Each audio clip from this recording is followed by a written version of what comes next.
Assalamualaikum. Kali ini kita akan membahas tentang relative valuation atau multiple valuation. Perlu dicatat bahwa terdapat 3 metode valuasi, yaitu relative valuation, discounted cash flow, dan option. Kali ini kita hanya membahas tentang relative valuation atau multiple. Relative valuation ini menggunakan comparable atau perusahaan yang sejenis.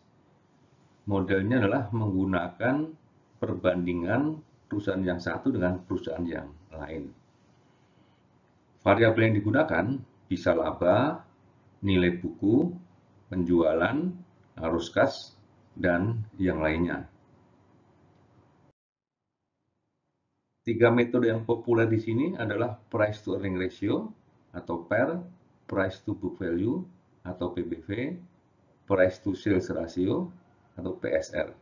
Kita akan membahas satu persatu metode tersebut. Kita mulai dengan PER, price to earning ratio. Price to earning ratio perbandingan harga pasar saham dengan earning per share. Jadi syarat penggunaannya adalah perusahaan publik dan earningnya normal atau positif.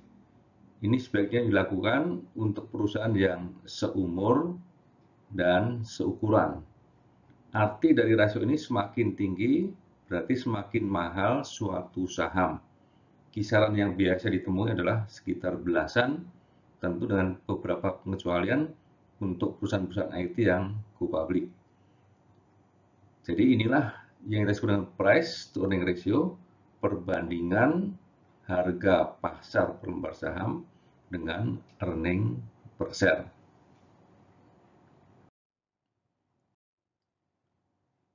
Price ini menggambarkan apa yang dipersepsikan pasar. Jadi bisa tinggi, bisa rendah, tergantung persepsi pada waktu itu. Oleh karena itu, karena pasar ini dinamis, maka harganya juga bisa naik maupun turun. Sementara untuk kinerja yang bersifat internal, dipengaruhi kemampuan perusahaan dalam bersaing di dalam industrinya dan keunggulan perusahaan itu di dalam persaingannya.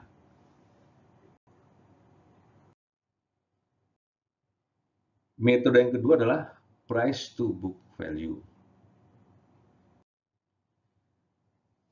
Rumusnya market price per share dibagi dengan book value per share.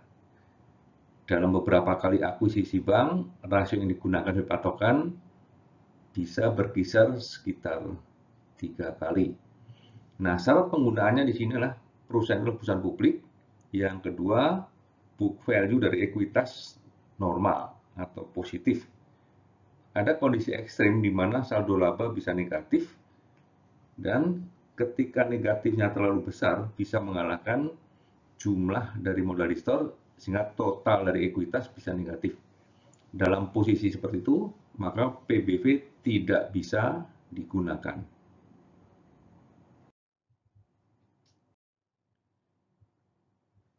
Sekali lagi, price menggambarkan apa yang dipersepsikan pasar dan bisa naik atau bisa turun. Nah, untuk book value ada berbagai macam faktor yang mempengaruhi di samping yang sudah disebutkan sebelumnya. Jadi, kita lihat di sini bahwa saldo laba itu dipengaruhi oleh kinerja kumulatif dan pembagian dividen. Kinerja yang sama, tapi tidak diikuti dengan pembagian dividen, maka kumulatif book value-nya akan lebih besar.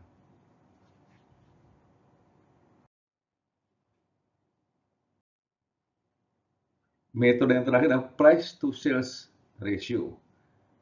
Untuk sejumlah perusahaan startup, maka belum tentu mereka punya earning yang positif. Jadi sulit untuk dihitung dengan PER.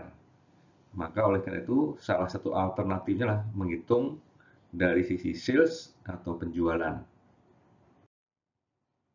Penjualan ini pasti positif. Kalau kita lihat, EAT bisa negatif, EBIT bisa negatif, EBITDA bisa negatif, sales pasti positif. Tentu dengan catatan bahwa perusahaan sudah mempunyai sales. Jika belum mempunyai sales, maka jumlah sales yang diprediksi itulah yang bisa digunakan sebagai jumlah penjualan sebagai sales per sel. Nah, untuk PSR ini sering digunakan untuk perusahaan yang berbasis IT, internet, ataupun telekomunikasi. Ketika harga di bawah 1, maka investor bisa mengatakan bahwa harganya itu cukup murah. Sekarang kita sampai pada kelebihan dan kekurangan metode relatif atau multiple. Kelebihannya adalah metode cukup sederhana dan mudah, dan oleh karena itu menjadi cepat untuk memperolehnya, dapat bermanfaat ketika jumlah perusahaan pembanding cukup banyak.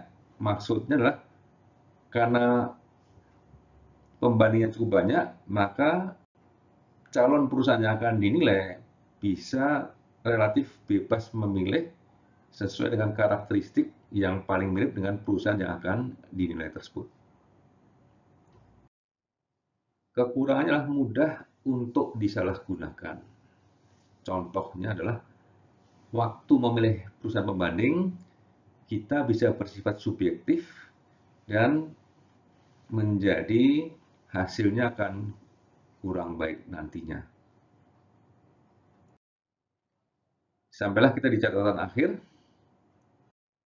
Sekali lagi, terdapat 3 metode yang sangat populer dalam relative valuation, yaitu price to earning ratio, PER, price to book value atau PBV, dan terakhir price to sales ratio atau PSR. Semoga bermanfaat. Wassalamualaikum warahmatullahi wabarakatuh.